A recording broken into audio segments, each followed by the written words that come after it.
The drama surrounding Butterbean was never about aesthetics, conditioning drills, or the kind of disciplined fitness magazines love to preach.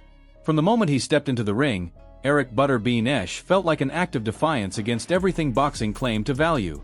No carved abs. No sleek footwork meant for highlight reels. Just overwhelming mass, a forward march, and fists that carried consequences.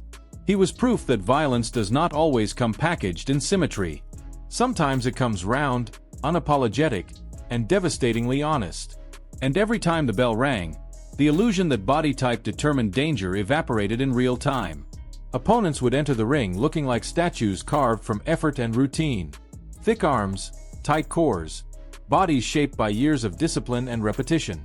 Men who looked like fighters before they ever threw a punch. Against them stood Butterbean, soft around the edges, almost casual in appearance, as if the ring were just another place he happened to be that night. On paper it never made sense. In reality, it ended quickly. One punch was often all it took. Not a flurry. Not a chess match. Just a single collision between bone and intention that shut systems down in carrying the aura of a man forged in the gym. Every movement suggested preparation, strength, and readiness. Butterbean, by contrast, looked like the antithesis of the modern heavyweight. Yet when the bell rang, the difference between looking dangerous and being dangerous became painfully clear. Butterbean closed distance without hesitation, touched the body, then detonated upstairs. In less than half a minute, Lindbergh's legs betrayed him. His posture collapsed. His plans vanished. 20 seconds erased years of sculpting. It was a brutal reminder that real fighting lives somewhere beyond mirrors and routines. That pattern repeated itself with Ken Woods, a fighter who held every measurable advantage trainers warn you to respect. Taller, leaner, lighter on his feet. Built for movement, jabs, and survival across rounds. Woods tried to box, tried to think, tried to manage distance. And for moments it worked. He circled, jabbed, even found confidence in stretches where Butterbean seemed content to follow rather than chase. But heavyweight boxing does not forgive hesitation. One exchange. One opening. One moment where timing meets mass. Butterbean found it.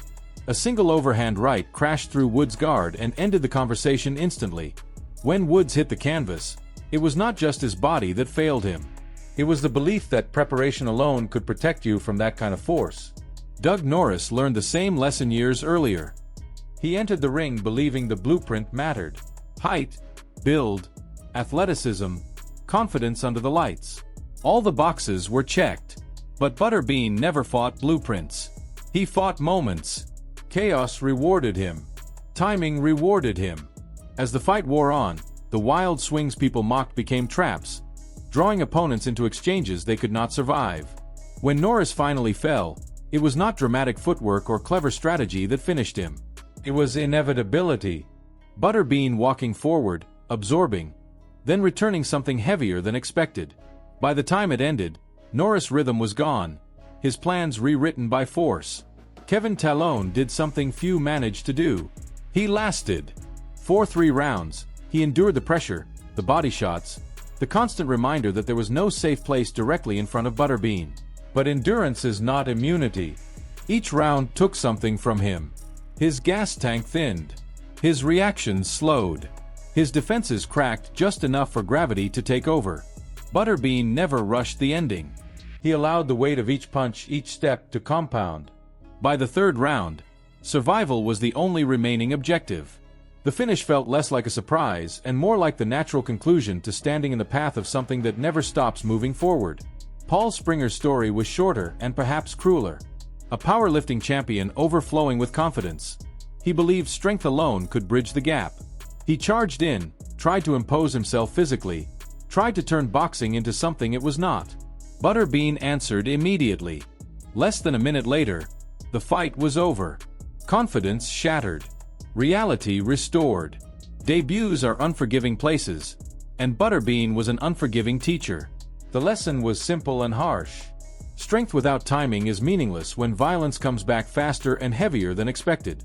What made Butterbean unforgettable was not just the knockouts, but the contradiction he represented. He never looked like a nightmare. He looked approachable, almost harmless. That illusion lasted until fists started flying. Underneath the softness lived a fighter who understood pressure, balance, and damage in ways that defied appearances. Every punch carried his full body behind it. Every step closed space.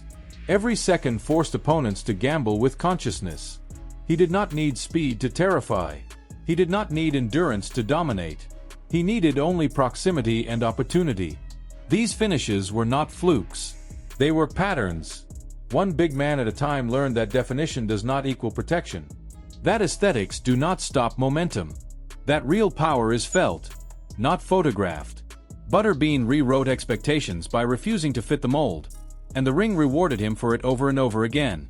He became a cult legend not because he looked the part, but because he shattered the illusion of what the part was supposed to look like. So was Butterbean simply a larger-than-life showman who understood spectacle better than anyone else? Or was he an underrated knockout artist whose power transcended convention? That question still lingers years later, just like the image of opponents crumpling under shots they never truly saw coming.